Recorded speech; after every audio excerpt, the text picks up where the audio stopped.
Hello everyone, it's me Debs and George Bear. We hope you're having a very lovely summer holidays. We're having a great time, aren't we, George? And we're back today to tell you another story. This one is about a man named Daniel and the time he got thrown into a lion's den. Darius the Great was king of the Medes and the Persians. He was a mighty king, and he had 120 governors to help him rule his huge kingdom. Daniel was one of the king's governors. Daniel came from the kingdom of Judah. He was Jewish. He didn't worship the gods of the Medes and the Persians. Every morning, every lunchtime, and every night before going to bed, Daniel prayed to the living God. Daniel was particularly wise. He gave the king excellent advice, and King Darius trusted him. Daniel did so well that Darius chose him to become one of his 3 top governors, and Daniel became so good at this job that Darius decided to put him in charge of his whole kingdom. All the other governors were furious. Why did the king always listen to Daniel? And anyway, Daniel was a foreigner. Why did he get the very top job? All the other governors tried their hardest to find some fault in Daniel, but they couldn't. Daniel was just too good. The king could always trust him. Daniel never did anything wrong. So the jealous governors hatched a plot against Daniel. One day they went to the king. "Oh, King Darius, live forever," said the governors. "You alone are wise and powerful." The king liked what he was hearing. "Yes, I am very wise and powerful," he thought. "Oh, king, make a new law," one of the governors continued. "A new law that says no one must pray to anyone except you." The king liked this too. "And if anyone disobeys this law," added another governor, jumping with excitement, "he or she will be thrown into a pit full of lions." The king puffed out his chest. This all sounded great. "Write down this new law for me," Darius told his governors.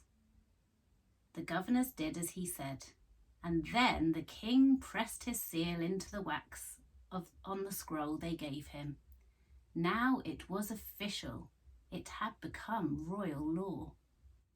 The new law was proclaimed throughout Darius the Great's kingdom. "This is the law of the Medes and the Persians," the messengers said. "It cannot be changed. No one shall pray to anyone else except to King Darius." Now the jealous governors took the next step in their plot. They hid themselves where they could spy on Daniel's house. That very lunchtime, the governors watched Daniel enter his house. They saw him go to his window. He got down on his knees and prayed to God, just as he did every other day.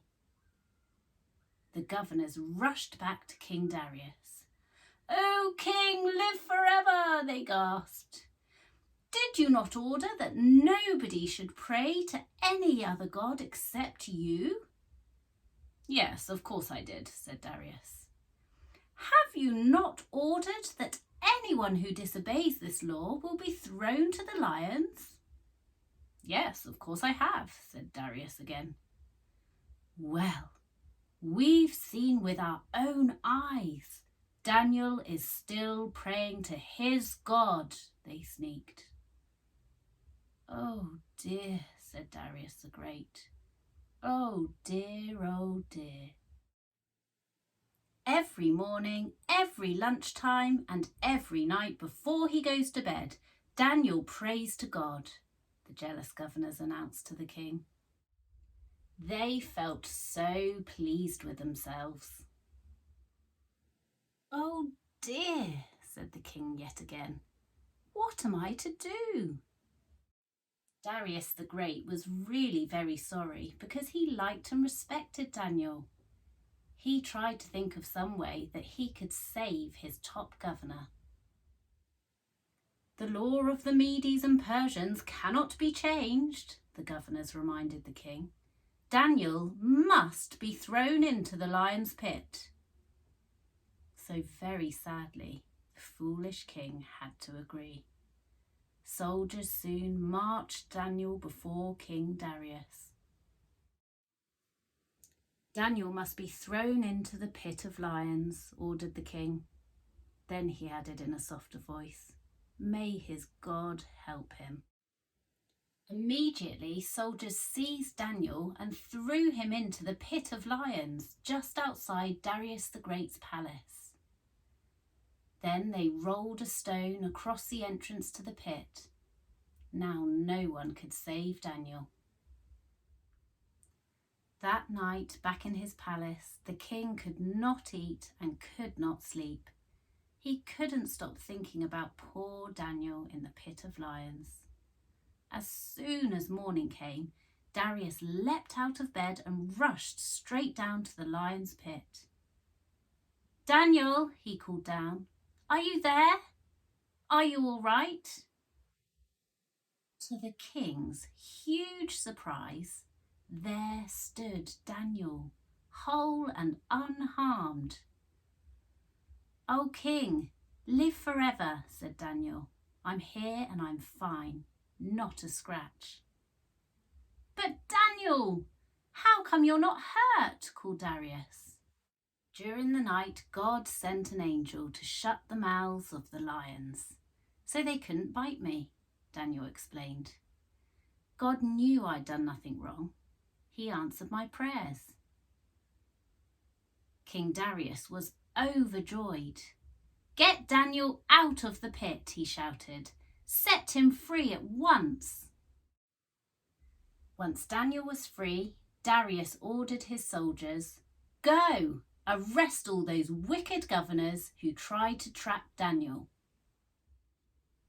Then Darius the Great ordered his people, "From this day, everyone must respect Daniel's God. He is the living God. He saved Daniel from the lions.